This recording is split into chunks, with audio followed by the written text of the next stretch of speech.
இன்றைக்கி night dinner vlog என்னென்னு பார்த்தீங்கன்னா, இங்கே பாருங்கள், சந்தகைக்கு அரிசி ஊற வச்சுருக்கோம். சரிங்களா, காலையில் ஊற வச்சாச்சு. ஃப்ரெண்ட்ஸ், கிரைண்டர் கழுகிட்டு அரிசி வந்து போட்டு நல்லா நைஸாக ஆட்டி எடுத்துக்கணும். இது எங்கள் ஊர் சைடில் பார்த்தீங்கன்னா சந்தகைன்னு சொல்லுவோம். அப்புறம் இடியாப்புன்னு சொல்லலாம், அப்புறம் நூல் புட்டுன்னு சொல்லலாம். அவங்கவுங்க சைடில் என்ன சொல்லுவீங்கன்னு சொல்லிக்கோங்க. ஃப்ரெண்ட்ஸ், இது பாருங்கள், மாவு ஆடிடுச்சு, நல்லா நைஸ் ஆகிடுச்சு. ஓகேங்களா, இது பாருங்கள், மாவு ரெடி ஆயிடுச்சு. ஸோ ரொம்ப கெட்டியும் இல்லாமல் ரொம்ப தண்ணி இல்லாமல் இந்த கன்சிஸ்டன்சியில் தான் வந்து மாவு இருக்கணும்.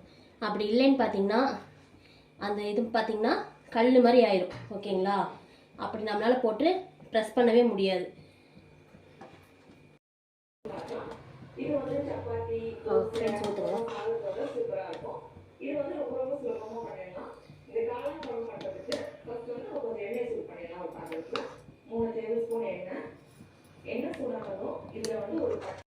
ஹாய் ஃப்ரெண்ட்ஸ், இங்கே பாருங்கள், அந்த சந்தகை புளியறதுல வந்து இட்லியே போட்டு நம்ம திருப்புறோம். ஓகேங்களா,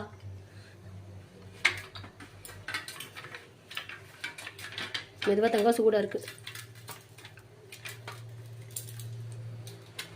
இந்த சந்தகை செய்யும்போது பார்த்தீங்கன்னா வீட்டில் எல்லாத்துக்குமே வேலை இருக்கும் ஃப்ரெண்ட்ஸ். அதனால ரொம்ப ஜாலியாக இருக்கும். வெறும் லேடிஸ் மட்டும் வேலை செய்கிறோம் அப்படிங்கிற ஒரு மைண்ட் தாட் போயிட்டு எல்லாருமே வேலை செய்கிறோம் அப்படிங்கிற ஒரு ஜாலி. இங்கே பார்த்தீங்கன்னா அந்த சந்தகை வந்து தாளிக்கிறதுக்காக, ஓகேங்களா, கார சந்தகை செய்கிறதுக்காக பெரிய வெங்காயம், இஞ்சி, பச்சை மிளகா, கருகாப்பிலை. ஓகேங்களா, இனிப்புக்கு தேங்காய் ஒரு அரை மூடி எடுத்து தோண்டி வச்சுருக்கேன். நீ அரைக்கணும். ஓகேங்களா, தேங்காய் பால் எடுக்கிறதுக்கு தேங்காய் பொடி பண்ணிக்கோங்க. பொடி பண்ணிவிட்டு தண்ணி ஊற்றிக்கோங்க. ஓகேங்களா, தண்ணி ஊற்றி அடிங்க, புளிஞ்சிடலாம். ஹாய் ஃப்ரெண்ட்ஸ், இங்கே பாருங்கள், நல்லா அமுத்தி புளிஞ்சு விடுங்க. ஓகேங்களா, தேங்காய் பால் ரெடி. ஓகே, தேங்காய் பால் புளிஞ்சாச்சு. இங்கே பாருங்கள், இப்போ வந்து சர்க்கரை போட்டு கலக்கிக்கலாம். ஓகேங்களா, இது வந்து ஏலக்காய் பொடி கொஞ்சமாக போட்டுக்கோங்க, இல்லைன்னா கசப்படிக்கும். கரும்பு சர்க்கரை ஒரு 3 ஸ்பூன் போடுங்க. ஓகேங்களா, கரும்பு சர்க்கரை, நாட்டு சர்க்கரை. ஓகேங்களா, போட்டு நல்லா கலக்கி விடுங்க. கலச்சிடலாம்.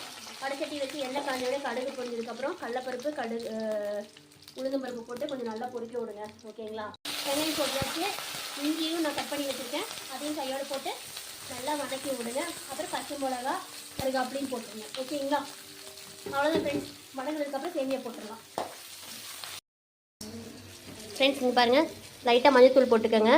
அப்புறம் சேமியா பாருங்கள் போட்டுட்டு தொலாவி விடுங்க. அவ்வளோதான் ஃப்ரெண்ட்ஸ். தொலாவிட அருமையாக இருக்குது பாருங்கள். ஆக்சுவலாக இப்படி தான் இருக்கணும். ஓகேங்களா, உதிரியாக இருக்கணும்.